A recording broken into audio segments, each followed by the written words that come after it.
Ia Villania at Billy Crawford tinanggihan ng offer ng mga halushos bilang bagong host ng Eat Bulaga. Kumpirmado na nga ang matagal na usapin tungkol sa kung sino ang magiging bagong host ng Eat Bulaga. Pero bago maging pinal ang lahat, maraming pangalan ang kanilang kinokonsidera at sinasabing magbibigay ng bagong saya sa mga viewers ng programa. Mananatili pa rin daw ang titulong Eat Bulaga na gagamitin ng mga halushos sa pagbubukas ng reformatted noontime show nila. Hindi pa rin kasi naaayos ang tungkol sa copyright ng trademark ng pangalang Eat Bulaga. Hanggang June 14 pa kasi ang validity nito sa ilalim ng Tape Incorporated kahit ang nakaregister sa kanila ay for merchandise use only.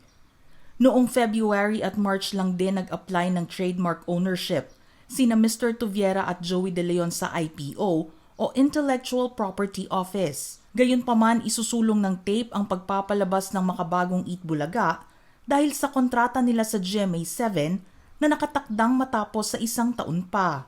Dahil sa usapin tungkol sa mga bagong bibida sa noontime show, ilang pangalan ang nabanggit na inalok na maging main host nito. Isa na ang pangalan ni Ia Villania Arellano sa mga lumutang noong mga nagdaang araw. Inamin ng TV presenter na napakahirap magdesisyon tungkol sa pag-host ng isang palabas tulad ng EB. Mabilis naman niyang ipinaliwanag na mas gusto niyang mag-host ng isang programa na mayroong ibang titulo. Sa kasalukuyan siya ay segment host ng Chika Minute sa 24 oras. Kamakailan lamang ay natanong si Iya kung papayag ba siyang maging isa sa mga bagong host ng noontime show sa GMA. Inihayag niya na maaari siyang kumuha ng hosting job lalo na sa isang noontime show hanggat hindi Eat Bulaga ang pangalan nito. Aniya, "Oh my gulay, it's hard to talk. Siguro kung iba yung pangalan ng show, I would consider." Alam niya kasi na ang Eat Bulaga at ang legacy nito sa Philippine TV ay nakadikit na sa pangalan ni na Tito, Vic at Joey.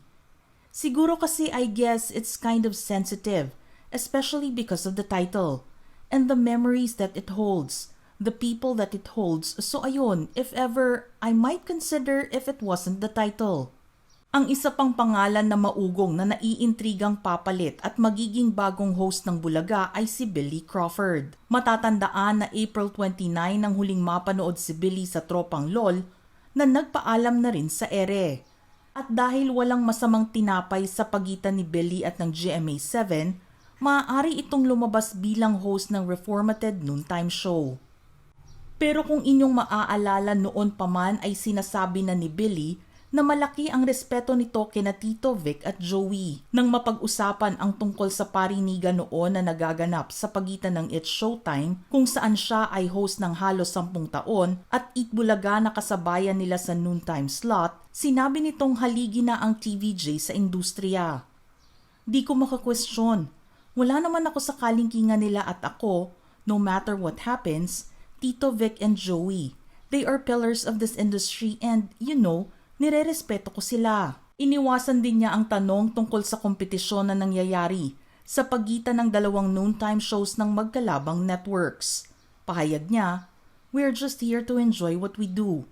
Nag-e-enjoy lang talaga kami araw-araw.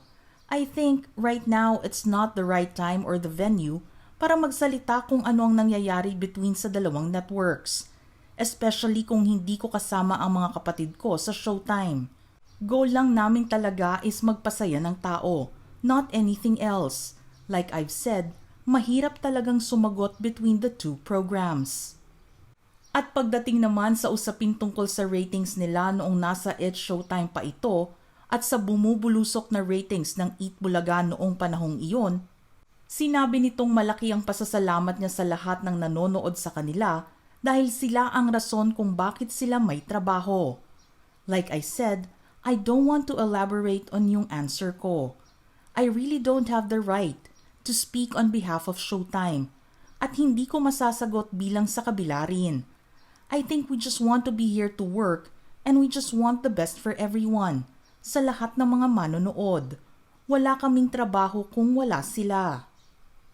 Ang isa pa na nasa listahan na matagal nang nababalita na gustong ipalit sa TVJ ay ang jowa pao ni na Jose Manalo Wally Bayola at Paulo Ballesteros. Noong una ay kasama pa nga ang pangalan ni Alan Kay na naiintrigang kukuning kapalit ng TVJ.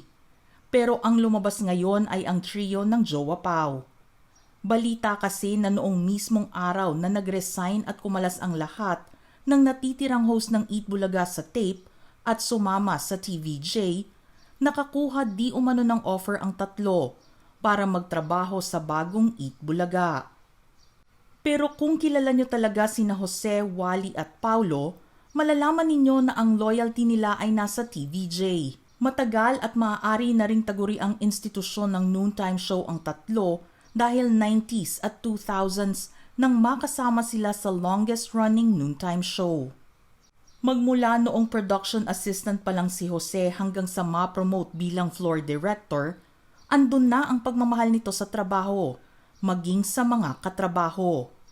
Di naman nagtagal ay nakitaan ito ng talento sa pagpapatawa, kaya naisama na rin siya bilang isa sa mga co-host ng programa. Nakita rin ang ganda ng chemistry nito kapag katandem si Bossing sa komedya.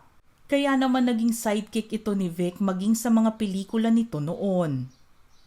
Gayon din si Wally na nagsimula bilang audience jester o yung mga nag-e-entertain sa live audience kapag naka-commercial break ang show. At nang makita ang potensyal at talento nito pagdating sa komedya, sinubukan siyang isama bilang co-host ng Bulaga.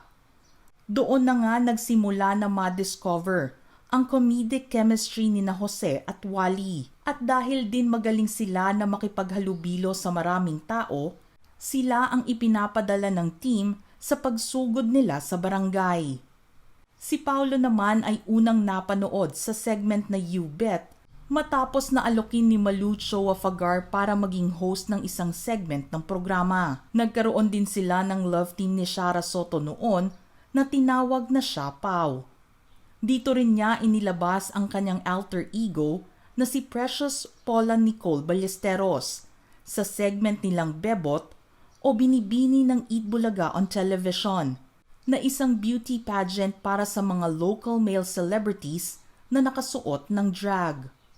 Naging prominenteng kandidato rin si Blackie Lou Blanco na ginagampanan ni Wally Bayola dahil sa maraming beses na pagsali sa pageant at bigo naman na manalo ng anumang titulo. Kaya naman hindi nakakapagtaka na tanggihan ng Jowa Pao ang alok ng bagong pamunuan ng tape para maging host sa bago nilang binubuong konsepto ng pagtutuloy ng Eat Bulaga. Mga ka-showbiz peeps, ano ang inyong reaksyon sa ating paksa ngayon? Just type in your thoughts in the comment section below.